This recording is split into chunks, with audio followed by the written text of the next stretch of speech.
ஆண்டவர் என்ன பண்றாரு, பெதஸ்தா என்ற ஒரு குளத்தின் அருகே ஒரு முறை போகிறார். ஏராளமான வியாதியஸ்தர்கள் படுத்து கிடக்கிறார்கள். பாருங்க, எவ்வளவு பேர் இருந்தாலும் ஆண்டவர் ஒரு மனுஷனை தேடி அந்த இடத்துக்கு போகிறார். இவன் எவ்வளவு வருஷமா அந்த வியாதியில இருக்கிறான்னு பைபிள் சொல்லுது.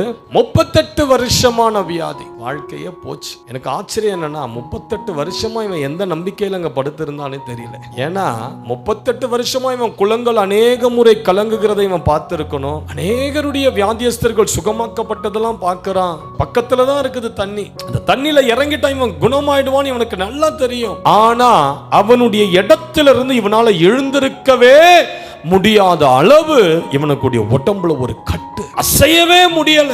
இதுதான் பிரச்சனைக்கு தீர்வு என்பது இவனுக்கு தெரியும். அந்த தண்ணியில இறங்கிட்டா நான் சுகமாயிடுவேன், அங்கதான் விடுதலை, அங்கதான் சுகம், எல்லாமே அதுக்குள்ளதான் இருக்குதுன்னு தெரியும்.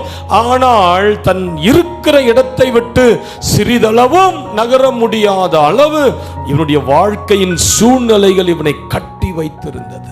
பைபிள் சொல்லுது, அந்த பெதஸ்தா என்கிற அந்த குளத்தில் இருந்த மண்டபம் இருக்குது பாருங்க, அந்த மண்டபத்துக்குள்ள ஒரு வாசல் இருந்தது. அது பேர் ஆட்டு வாசல் அப்படின்னு சொல்லுவாங்க. தேவ ஆலயத்துக்கு ஆடுகளை பலியிட அந்த வாசல் வழியா தான் கூட்டிக்கிட்டு போவாங்க. இந்த 38 வருஷமா அந்த வியாதியில இருக்கிறவன் அந்த ஆடுகளையே பார்த்துக்கிட்டு இருக்கிறான். ஆனா ஒரு நாள் அதே ஆட்டு வாசலின் வழியாக தேவனுடைய ஆட்டுக்குட்டியானவர் நடந்து வந்தார். அவனுக்கு தெரியாது இந்த ஆட்டுக்குட்டி தான் அவருக்காக மரிக்க போது, இந்த ஆட்டுக்குட்டி தான் அவருக்கு ஜீவனை தரப்போது, இந்த ஆட்டுக்குட்டியின் ரத்தம் தான் அவனுடைய பாவத்தை சுத்திகரிக்க போதுன்னு அவனுக்கு தெரியாது. அந்த ஆட்டு வாசலின் வழியாக உலகத்தின் பாவத்தை சுமந்து தீர்க்கிற தேவ ஆட்டுக்குட்டியானவர் அந்த வாசல் வழியாய் கடந்து வந்தார். சிஸ்டர், பிரதர், உனக்காக எனக்காக உன்னுடைய பாவங்கள் என்னுடைய பாவங்கள், உன் அக்கிரமங்கள் என் அக்கிரமங்கள், உன் சாபங்கள் என் சாபங்களை சுமந்து விடுதலையாக்க ஆட்டு வாசலின் வழியா 2000 ஆண்டுகளுக்கு முன்பதாக ஒரு தேவ ஆட்டுக்குட்டியானவர் கடந்து வந்து விட்டார். அதனால பயப்படாதீங்க.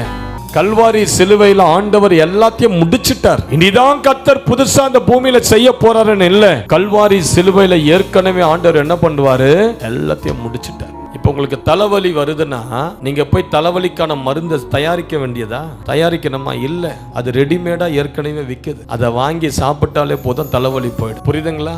அதே மாதிரிதான் உங்க வாழ்க்கையின் பிரச்சனைகளுக்கு எல்லாவற்றுக்குமே இனிதான் ஆண்டவர் ஏதோ ஒரு சொல்யூஷனை கண்டுபிடிப்பார் இல்லை. ஏற்கனவே கல்வாரி சிலுவையில அவர் ரத்தத்தை சிந்தி எல்லா நன்மையும் உனக்கு வச்சுட்டாரு. சிஸ்டர், உன் கண்கள் இன்றைக்கு அந்த சிலுவையை நோக்கி, அந்த ஜீவனுள்ள தேவனை நோக்கி பார்த்தாலே போதும், நீங்க நம்பினாலே போதும், உங்க மேல அந்த தேவனுடைய கரம் இன்றைக்கு தொட்டு அந்த கட்டுகளை இருந்து உன்னை கம்ப்ளீட்டா இன்றைக்கு விடுதலையாக்க நீ ஆராதிக்கிற தேவன் வல்லமை உள்ளவர்.